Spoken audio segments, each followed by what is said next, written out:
नमस्कार दोस्तों, आज हम आपको बैसाख शुक्ल पक्ष की मोहिनी एकादशी व्रत की संपूर्ण 5 कथाएं सुनाने जा रहे हैं, जिसे सुनने से बैसाख मास के स्नान का फल प्राप्त होता है। तो चलिए कथा शुरू करते हैं। प्रेम से बोलिए विष्णु भगवान की जय। मन को मोहने वाली मोहिनी एकादशी की हार्दिक शुभकामनाएं। मोहिनी एकादशी के दिन भगवान पुरुषोत्तम रूप में राम जी की पूजा का विधान है। एक बार की बात है, धर्मराज युधिष्ठिर जी श्री कृष्ण भगवान से बोले, बैसाख शुक्ल पक्ष की एकादशी का नाम क्या है? कृपया मुझे विस्तार पूर्वक बताइए। श्री कृष्ण जी बोले, हे धर्मनंदन, मैं आपसे एक पुरानी कथा कहता हूँ, जिसको महर्षि वशिष्ठ ने श्री रामचंद्र जी को सुनाया था। महर्षि वशिष्ठ जी बोले, हे राम, आपने बहुत सुंदर प्रश्न किया है। आपकी बुद्धि शुद्ध और पवित्र है। आपके नाम से ही मनुष्य स्मरण करने से पवित्र हो जाता है, इसलिए आपका यह प्रश्न लोकहित में अवश्य आएगा। वैशाख मास के शुक्ल पक्ष में जो एकादशी होती है, उसका नाम मोहिनी है। इस एकादशी का व्रत करने से मनुष्य के सभी पापों का नाश होता है, साथ ही व्यक्ति के दुख तकलीफ दूर हो जाती है और मनुष्य मोह जाल से हट जाता है। इसलिए हे राम, इस एकादशी का व्रत दुखी मनुष्य को अवश्य करना चाहिए। मोहिनी एकादशी का व्रत करने से मनुष्य के सभी पाप नष्ट हो जाते हैं। अब आप इसकी कथा को ध्यान पूर्वक श्रवण करें। सरस्वती नदी के किनारे एक भद्रावती नाम की नदी बसी हुई है। उस नदी के पास सोमभद्र नाम का एक राजा राज्य करता था। उसी नगरी में एक धन धान्य से पूर्ण धनवान एक वैश्य रहता था। उस वैश्य का नाम था धर्मपाल। वह बहुत धर्मात्मा तथा विष्णु भक्त था। उसने नगर में अनेकों भोजनालय, कुआं, प्याऊ, धर्मशाला आदि बनवाए। उसने सड़कों के किनारे आम, जामुन, नीम वृक्ष लगवाए हैं। उस वैश्य के 5 पुत्र हैं। उसका सबसे बड़ा पुत्र बहुत ही पापी था। वह वेश्याओं और बुरी संगति में रहता था। वह अपना समय जुआ खेलने में और दूसरों की स्त्रियों के साथ भोग विलास में बिताता था। यहाँ तक कि वह देवताओं और पितर आदि को नहीं मानता था। वह अपने पिता के धन को बुरे कार्य में खर्च करता था। वह मद्यपान तथा मांस का भक्षण भी करता था। इस कारण उसे सभी लोगों ने घर से निकाल दिया। घर से निकलने के बाद वह वस्त्र आभूषणों को बेच जीवन निर्वाह करने लगा। धन नष्ट हो जाने पर वेश्याओं ने तथा बुरे लोगों ने उसका साथ छोड़ दिया। अब वह भूख और प्यास से दुखी रहने लगा। अब उसने चोरी करने का विचार किया और रात्रि में चोरी करने लगा और एक दिन वह पकड़ा गया, परंतु वैश्यपुत्र जानकर उसे छोड़ दिया गया। परंतु वह दूसरी बार फिर पकड़ा गया और राजा ने उसे कारागार में बंद करवा दिया। कारागार में राजा ने उसे बहुत कष्ट दिए और नगर को छोड़ने को कहा और अंत में वह दुखी होकर नगर को छोड़कर चला गया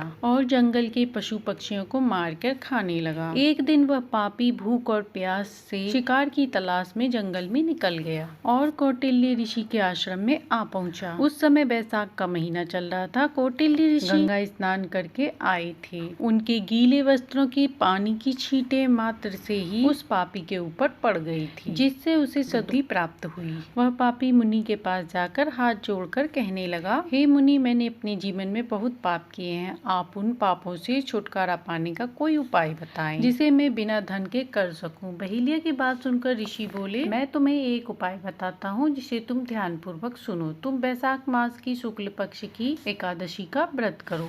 इस एकादशी का व्रत का नाम है मोहिनी। इस व्रत को करने से तुम्हारे जितने भी पाप हैं नष्ट हो जाएंगे। मुनि के ऐसे वचन सुनकर बहेलिया बहुत प्रसन्न हुआ। उसने मन ही मन में ठाना कि वह मोहिनी एकादशी व्रत करेगा और ऋषि के बताए हुए अनुसार उसने वैसा ही किया। हे राम जी, उस बहेलिये के सारे पाप उस व्रत के प्रभाव से नष्ट हो गए और अंत में गरुड़ पर चढ़कर विष्णु लोक को चला गया। इस व्रत को करने से मोह माया भी नष्ट हो जाती है। इस व्रत से अन्य श्रेष्ठ कोई व्रत नहीं है। इस महात्म्य को सुनने से जो पुण्य मिलता है, वह पुण्य सहस्त्र गोदान फल के बराबर पुण्य देता है। तो प्रेम से बोलिए जय श्री हरि। अब सुनते हैं एकादशी की संपूर्ण व्रत कथाएं, जिसे सुनने से पूरे व्रत का पुण्य फल प्राप्त होता है। अब सुनते हैं लक्ष्मी स्वरूपा माता सीता की कथा। अब सुनते हैं हरिप्रिया तुलसी महारानी की कथा। एक बार की बात है, देवराज इंद्र गुरु बृहस्पति जी के साथ भगवान शिव जी का दर्शन करने कैलाश गए। महादेव जी ने देखा देखा तो दोनों की परीक्षा लेनी चाहिए, इसलिए वह रूप बदलकर अद्भुत बन गए।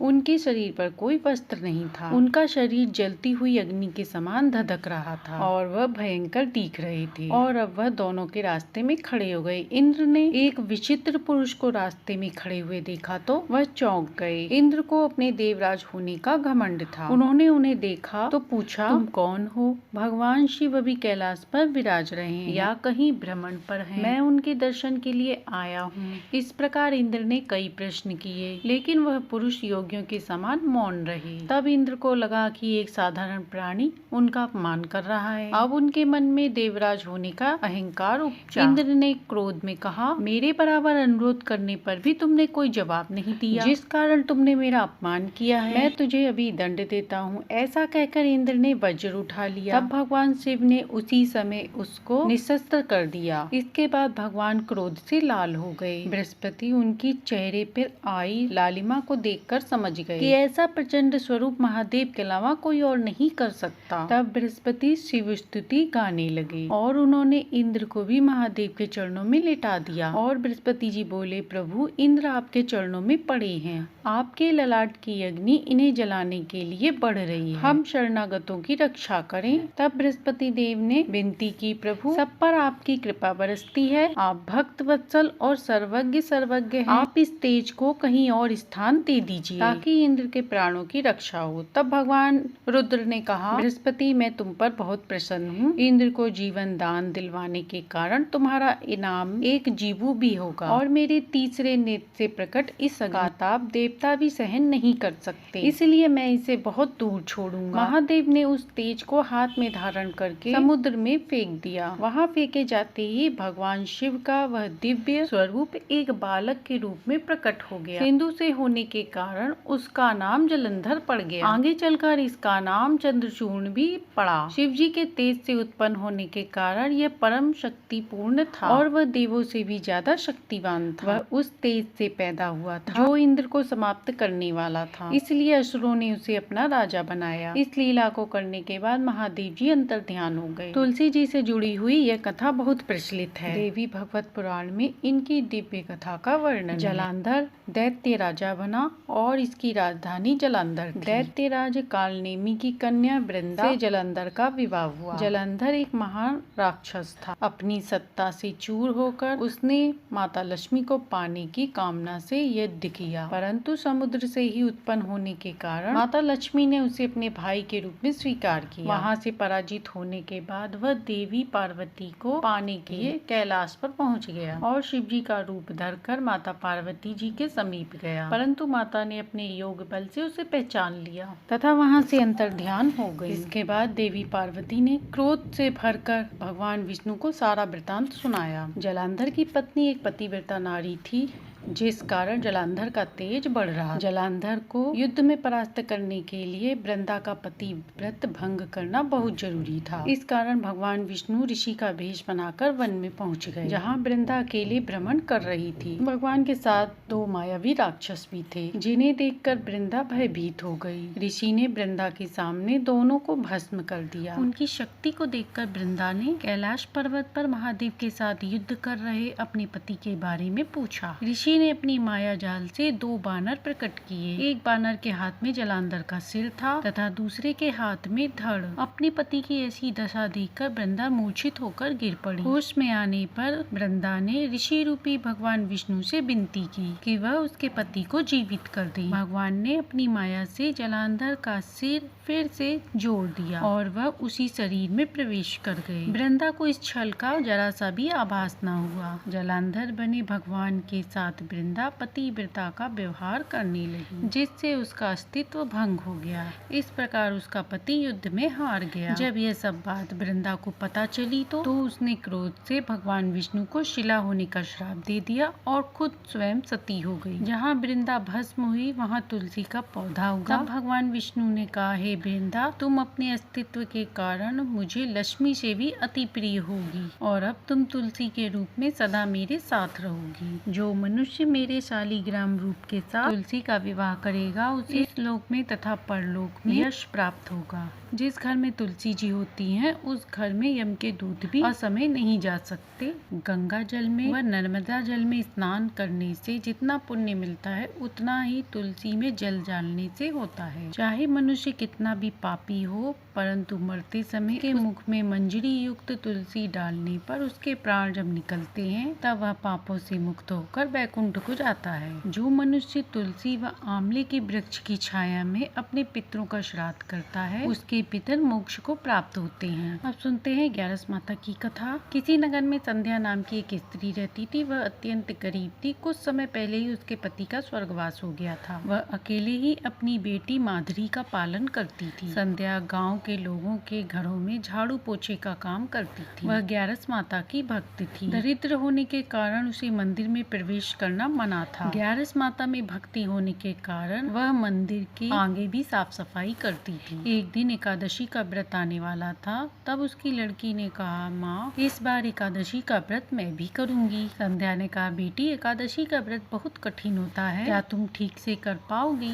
माधुरी ने कहा, हाँ माँ मैं कर लूँगी। तब संध्या ने कहा, ठीक है, मैं भी इस बार तुम्हारे साथ एकादशी का निर्जला व्रत करूँगी। इस प्रकार दोनों माँ बेटी ने व्रत करने की तैयारी शुरू कर दी। संध्या ने पैसे इकट्ठे करके कुछ पूजा का सामान खरीदा। दोनों माँ बेटी ग्यारस माता को फूल अर्पण करने के लिए मंदिर जाती हैं। इन फूलों के अलावा ग्यारस माता को अर्पण करने के लिए उनके पास और कुछ नहीं था। मंदिर में आता देख पुजारी उन्हें मंदिर के द्वार पर ही रोक कर बोला, तुम माँ बेटी दोनों कहाँ अंदर जा रही हो? तुम्हें पता नहीं कि तुम्हारी जाति वालों को मंदिर में आना मना है? संध्या ने कहा, पुजारी जी ग्यारस माता के लिए तो अपने सभी भक्त एक जैसे होते हैं, फिर माता के मंदिर में आप हमारे साथ ऐसा भेदभाव क्यों कर रहे हैं? पुजारी ने कहा, तुम हमारी बराबरी करने वाली होती कौन हो? सदियों पुरानी रीत चली आ रही है, तुम इसे बदल कैसे सकती हो? संध्या ने कहा, पुजारी जी कृपया मेरी बेटी को ग्यारस माता के पास फूल चढ़ाने दीजिए। पुजारी ने कहा, अब तुम अपनी बेटी के मुंह में हमारा धर्म भ्रष्ट करोगी, चुपचाप यहाँ से निकल जाओ। इसके बाद पुजारी ने सभी लोगों के सामने कहा, देखो भाइयों, ये अछूत औरत होकर मंदिर में दर्शन करने आ गई है, इसे यहाँ से भगाओ, नहीं तो ये मंदिर को भ्रष्ट कर देगी। ऐसा देखते ही वहाँ लोगों ने माँ बेटी को भगा दिया। लेकिन तभी भीड़ में इकट्ठे हुए लोगों के बीच माधुरी चुपचाप से अंदर घुसकर मंदिर में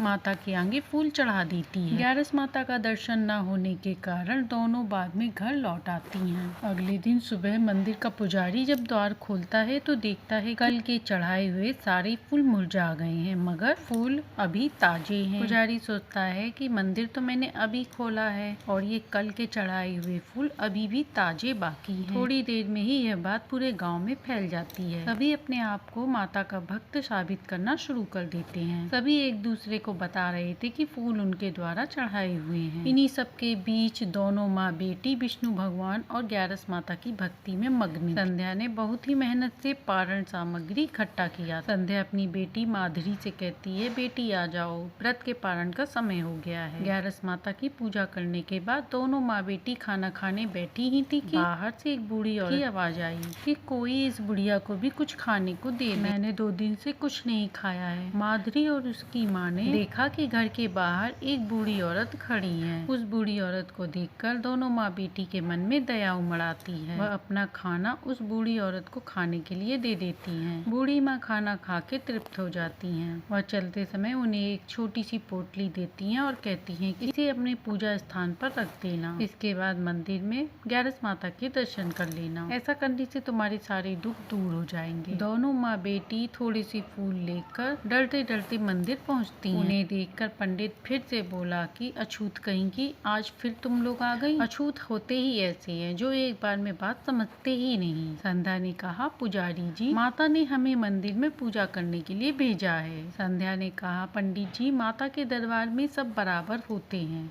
दोनों में कोई भी छोटा या बड़ा नहीं होता। आप हमें माता की पूजा व दर्शन कर लेने दीजिए। पंडित बोला, अब तुम मुझे पंडिताई का पाठ भी पढ़ाओगी? वह लोगों की तरफ देखकर बोलता है कि देखो भाइयों, ये अछूत लोग फिर से मंदिर में आ गए हैं। यह देखकर सारे लोग उन्हें खदेड़ने लगते हैं जैसे कि कोई जानवर हो। भाग दौड़ में माधुरी के हाथ का फूल मंदिर के प्रांगण में गिर जाता है। अगले दिन जब सब लोग मंदिर में जाते हैं तो देखते हैं माधुरी के हाथ से गिरे हुए फूल अभी भी ताजे हैं। पंडित बोला, लगता है ये माँ बेटी जादू टोना करने वाली है। उन्होंने मंदिर में जादू टोना किया है, उन्हें यहाँ पकड़कर लाना होगा और इनका फैसला यहीं देवी माँ के आगे होगा। जब उन्हें पकड़कर लाया गया तो पंडित ने कहा, सच सच बताओ, तुम माँ बेटी ने क्या जादू किया है? हम यहाँ भक्ति से माता की इतनी पूजा करते हैं, फिर भी हमारे फूल मुरझा जाते हैं और तुम अछूत जात के लोग जो मंदिर में प्रवेश करने के लायक भी नहीं हो तो भी तुम्हारे फूल इतने ताजे हैं। संध्या ने कहा, पुजारी जी, हम कोई जादू टोना नहीं जानते हैं। सभी लोग उन्हें मारने पीटने लगते हैं। बेचारी संध्या वहीं पर गिर जाती और माधुरी अपनी माँ के पास जाकर लिपट जाती है। तभी वहाँ अचानक से तेज आंधी चलने लगती है। तभी सभी के सामने वहाँ ग्यारस माता उपस्थित हो जाती हैं। सभी लोग माँ के सामने झुक जाते हैं। ग्यारस माता कहती हैं, मेरा भक्त वही है जो सच्चे मन से मेरी पूजा करता है। तुम लोग क्या सोचते हो भक्ति सिर्फ सजावट और पंडाल से होती है? भक्ति सीखनी है तो मेरी इस भक्त से सीखो, जिससे मैं इसके हाथ के बनाए भोजन को खाकर मैं तृप्त हो गई। ग्यारस माता की ऐसी बात सुनकर संध्या और माधवी की आश्चर्य का ठिकाना न रहा। दोनों माँ बेटी समझ चुकी थी कि वो उस बुढ़िया के भेद में कोई और नहीं बल्कि ग्यारस माता ही थी। फिर संध्या माता को प्रणाम करके कहती है, हे ग्यारस माता, हम सबको क्षमा कर दीजिए। पुजारी को भी अपनी गलती का एहसास होता है और वह कहता है, हमसे बहुत बड़ा अपराध हो गया है, हमें माफ कर दीजिए। मैंने संध्या और ऐसे कई भक्तों को मंदिर में आने से रोककर बहुत बड़ा अपराध किया है। सभी के इस प्रकार माफी मांगने से देवी माता का क्रोध शांत हो जाता है। इसके बाद आंधी थम जाती है, बुझे हुए दिए फिर से जल जाते हैं। ग्यारस माता ने कहा, आज संध्या और माधवी की भक्ति से प्रसन्न होकर मैं इस गाँव धन धान्य से परिपूर्ण होने का आशीर्वाद देती हूँ। इतना कहकर ग्यारस माता वहाँ से अंतर ध्यान हो जाती हैं। सभी गाँव वाले माधुरी और संध्या से माफी मांगते हैं। उस दिन के बाद से चाहे कोई छोटी जाति का हो या बड़ी जाति का हो, सभी का मंदिर में प्रवेश वर्जित नहीं रहा। घर आने के बाद संध्या ने जब पोटली खोलकर देखा तो उसमें से बहुत से हीरे जवाहरात निकले। उनकी आंखों में आंसू आ गए और मन माता की श्रद्धा से भर गया। उस दिन के बाद से उनके जीवन में कोई कमी नहीं रही। हे ग्यारस माता, जैसे आपने उन माँ बेटी पर अपनी कृपा करी, ऐसे ही अपनी कहानी कहती सुनते हुकारा भरते सबके घर में सुख शांति समृद्धि। प्रेम से बोलिए ग्यारस माता विष्णु भगवान की जय हो। पौराणिक कथा के अनुसार मिथिला नगर में राजा जनक राज्य करते। उनके जीवन में सिर्फ एक ही कमी थी कि उन्हें कोई संतान नहीं थी। एक बार मिथिला नगरी में भयंकर अकाल पड़ा तो राजा जनक ने अपने राज्य की समृद्धि और प्रजा के कल्याण हेतु एक यज्ञ कराने का संकल्प लिया। इस यज्ञ के लिए उन्होंने स्वयं खेत में हल चलाया ताकि भूमि तैयार की जा सके। जैसे ही राजा जनक ने हल चला रहे थे, उनका हल एक स्वर्ण कलश से टकरा गया। उत्सुकतावश उन्होंने उस कलश को बाहर निकाला तो देखा कि उसमें एक अति सुंदर दिव्य कन्या रो रही थी। उस बालिका का मुखमंडल तेजोमय था और उनकी आंखों में अद्भुत शांति। राजा जनक और रानी सुनयना ने उस कन्या को अपनी पुत्री के रूप में स्वीकार किया और उनका नाम सीता रखा, क्योंकि वह सीता हल के स्वरूप प्राप्त हुई थी। सीता माता के आगमन से जनकपुर में खुशहाली छा गई। सीता माता अपने सौम्य रूप, स्वरूप, बुद्धि और धर्म के प्रति समर्पण के लिए जानी जाती हैं। उनका बचपन मिथिला के रमणीय उद्यानों और विद्या मंदिरों में बीता। वह न केवल सुंदर थी, अपितु शिव धनुष जैसी भारी वस्तुओं को भी सहजता से उठा सकती थी, जो उनकी दिव्य शक्ति का प्रमाण था। किसी नगर में एक बुढ़िया माई रहती थी। वह नित्य नियम से एकादशी का व्रत पूजन करती, उपवास करती, परंतु कभी भी गणेश आराधना नहीं करती थी। एक बार जब उनकी मृत्यु हुई, जब यम के दूत उन्हें लेने आए तो वह रोने लगी और कहने लगी कि मुझे तो बैकुंठ का धाम मिलेगा, तुम लोग मुझे लेने क्यों आए हो? मैंने सारी जिंदगी विष्णु जी की पूजा भक्ति करी है, एकादशी का व्रत उपवास किया है, मुझे तो बैकुंठ जाना है। परंतु यम के दूत उन्हें यमराज जी के पास ले गए। वहाँ चित्रगुप्त ने उनका लेखा जोखा देखा और बताया कि इन्होंने कभी भी गणेश जी की आराधना ही नहीं की है। तब बुढ़िया माई ने इसका उपाय पूछा। तब धर्मराज जी बोले, इसका उपाय यही है कि तू 1.25 साल तक गणेश जी की कथा कहानी सुन, उनका नित्य नियम निभा, इसके बाद ही तुम बैकुंठ को जाती हो। इतना कहकर यमराज जी ने बुढ़िया माई को धरती पर फेंक दिया। अब बुढ़िया माई पहले की तरह एकादशी का व्रत पूजन करने से से पहले ही गणेश जी की आराधना पूजा करने लगी, जिससे उन्हें गणेश जी की कृपा से सारे सौभाग्य प्राप्त हुए। तो बैकुंठ से स्वयं विष्णु जी के पार्षद उन्हें लेने आए और बैकुंठ का वास दिया। हे गणेश भगवान, जैसे आपने उस बुढ़िया माई को अन्न धन वस्त्र बैकुंठ का वास दिलवाया, ऐसे ही अपनी कहानी कहती सुनते हुकारा भरते सबके घर में सुख शांति समृद्धि देना। तो ये थी बैसाख मास में सुनी जाने वाली एकादशी पे संपूर्ण 5 कहानियां, जिसे सुनने से सुख सौभाग्य में वृद्धि होती है, विष्णु जी की कृपा प्राप्त होती है। कहानी अच्छी लगी हो तो लाइक एंड सब्सक्राइब करें।